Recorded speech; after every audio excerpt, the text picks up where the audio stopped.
It gives you plenty of weight. I don't know, 2 or 3 pounds. It gives you enough weight to push it down in there and tack it and finish off that edge. They make them in plastic, but man, it won't handle what I'm doing. Yeah, don't buy anything in plastic. Get something nice like that so it's gonna last. You know, and it's that extra weight. You see there? It just a little bit. It just pushes it right on down there. Just like a hammer, man. Yeah, like a mini hammer. Make that weight work for you. And if you need to tap on it with a hammer, you can, but I think you probably use a mallet most of the time, don't you? On Yeah, because it's not so a rubber loud. mallet on the top of that. Yeah, a mallet's way better. It's not so loud. Yeah, to your ears and stuff. Yeah, he's pretty okay on these side ones, and I think these over here are going to fit too, but we'll see.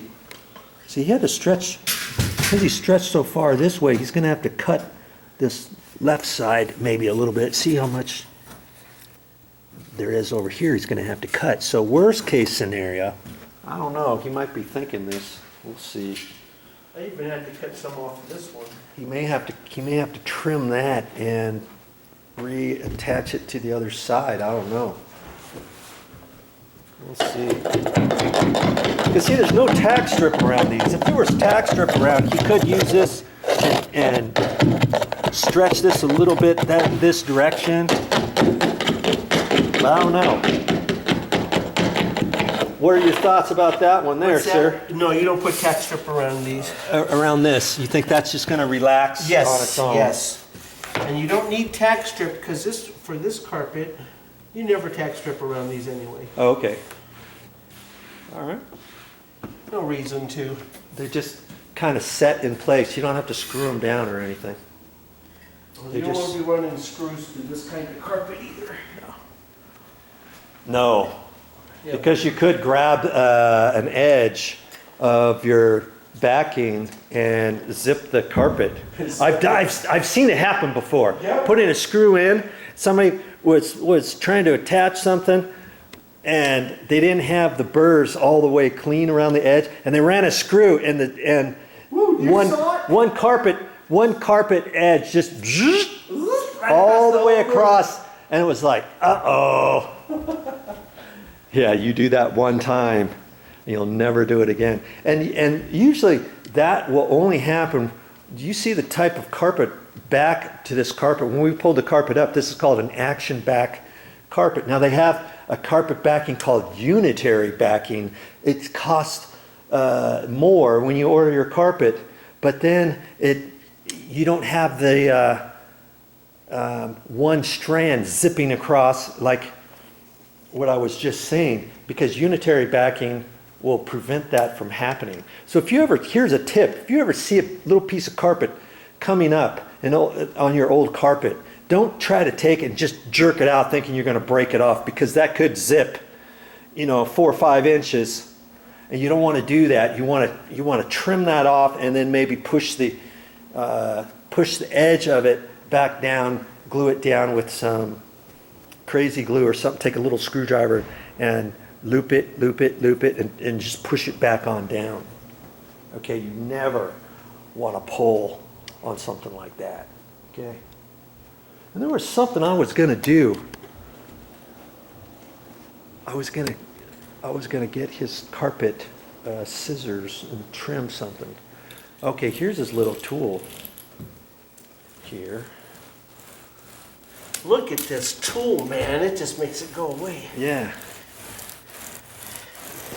See, it's just little, can I see like a little, that's when you're installing brand new, when you do the seams. It's just little wheels with all kinds of little teeth on it, and he's just pushing down the open edges. Let's see a little close-up of that tool. See there? There's 2 of them, 2 kinds. Oh, okay. One is just long bars.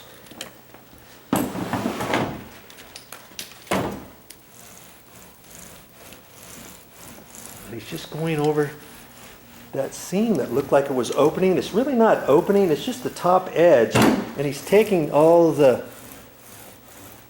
top of that carpet and it's just kind of pushing it down. Retraining it.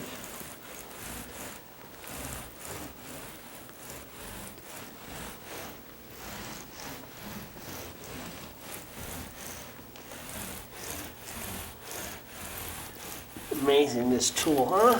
Yeah. I don't know how it works so good. Works better than anything, though. You see, the seam's not open now. Just that little bit of the open edge on the front because of stretching it. This one looks pretty good, but he's going to do a once over on it since he has his tool out. And this is something good to learn. You got the tools out and you're doing a job. It doesn't take much longer to do it right 100%. Just do the extra effort. 100%. And know and feel good about finishing it and doing everything all the way. You know, that's what I usually do. If you're going to do something, do it right. It doesn't take much longer to do it right as opposed to doing it wrong. He's doing the extra effort here for us.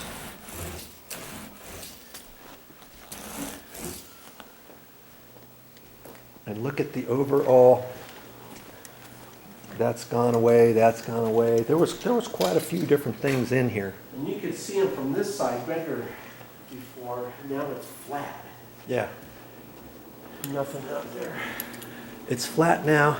And we did the things. Let's talk about something just real quick. Across from left to right, there's a couple marks here. It almost looks like puckers, but they're not puckers. And Dan had a good thought on why that was happening. He thought maybe it was at the end of a roll, and it might be a crush. What did you call it? Pile crush. A pile crush. Where the tube was in the carpet on the end piece. At the end piece, and it was rolled really super tight.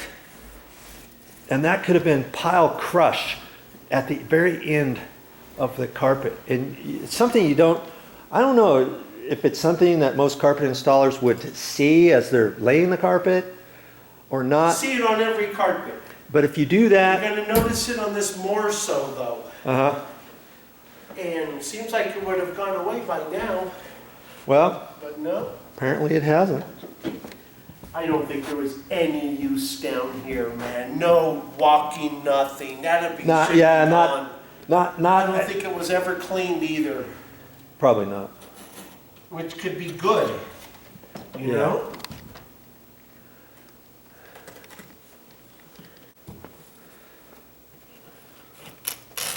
Oh, look at that tool. Well, that's kind of slick. Priceless, man. You could probably rent those at a rental store too. It's a little side cutter. Now that he's pushed everything up, I mean, if you don't have that, you put your stair tool down there and cut it, or you can cut the back like how he's doing with his Bloody Mary cutter. You don't have to have another tool like that, but that was slick too. Then tuck away.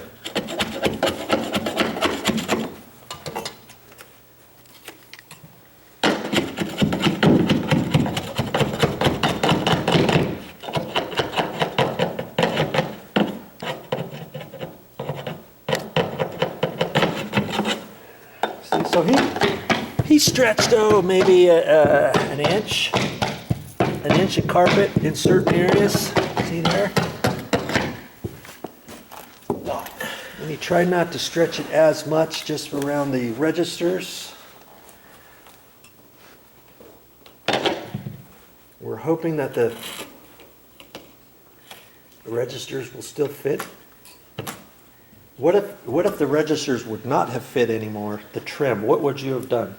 Oh, we'll talk about that when we get to it. Okay. Better to easier explain. Because we're only talking about two. This one, see, this one here is pretty far. See there? The trim is only so wide around this. And we'll see what's going to happen there.